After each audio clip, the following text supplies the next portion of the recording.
And I went in feeling the normal nervousness that I'm sure most all of us feel when we go in. I went into the examination room, and the technician who was in there was just, really kind, just so sweet, trying to make me feel comfortable. And so they took a group of pictures, and when she came back the second time, she said they needed to do another group on the left side. So it made me feel a little bit nauseous because I wasn't really sure what to expect. But again, she just walked me through it and was really kind.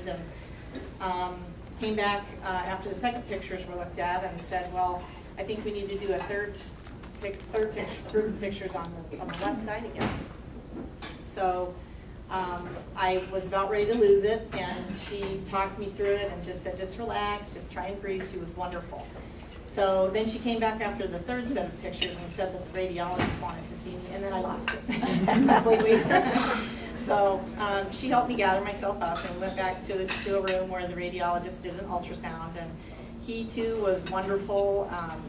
Just tried to help me relax while I was laying there, but he indeed said that there was a cyst. There was a mass that was not a cyst that I needed to have biopsy. So I have 6 pages, but it's all really big print, so it's not going to take long. So I was there, laying there on that table thinking, I'm in the moment that this is kind of my worst fear coming through. It was kind of a surreal experience. So at this point, I didn't know that I had cancer. The radiologist didn't know if it was cancer, so nobody knew it was cancer, but I was still really scared. So once my ultrasound was over, the technician walked me over to Shell Luby's office, who honestly, I really can't remember a whole lot of our conversation. I know that she helped me schedule an appointment for the biopsy, but what I do remember was that she was wonderful. She was caring. She acted like, I'm probably going to cry, and I'm so sorry. I'm sorry.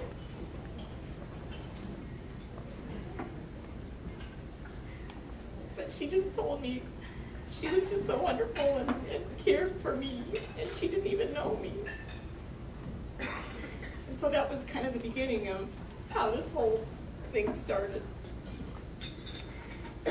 And how I was able to meet, I can't look at my daughter.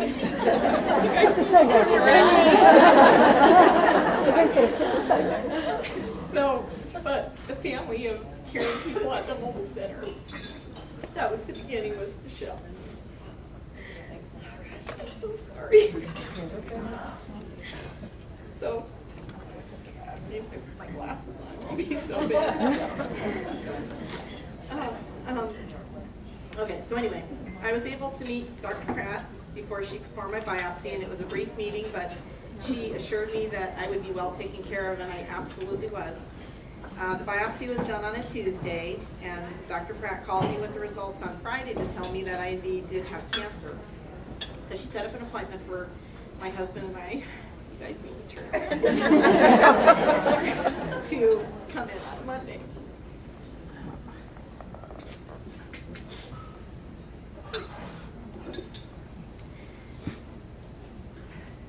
Okay.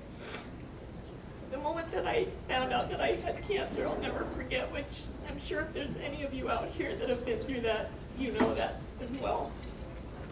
My 17-year-old daughter, Kate, was there, and my husband, Joel. And we just hugged and cried. That's all we could do. And honestly, I really wanted to go crawl up on my couch and just sit there for the weekend.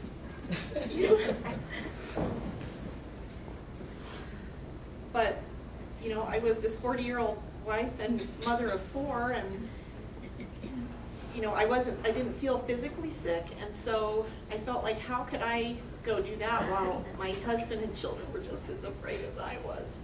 So we went about our weekend as best we could. It was Super Bowl weekend, I remember that. Oh gosh. So Monday, January 23rd, finally arrived, and Joel and I met with Dr. Pratt, and she was wonderful, treated me like I was the only patient she'd ever had. Her diagnosis for me was stage 2 ductal carcinoma in C2. And she listened to us and explained everything.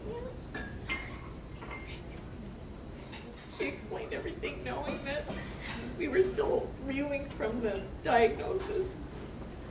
But she made sure that we left the Mole Center that day, clearly understanding what this process was going to be. So then, on February 3rd,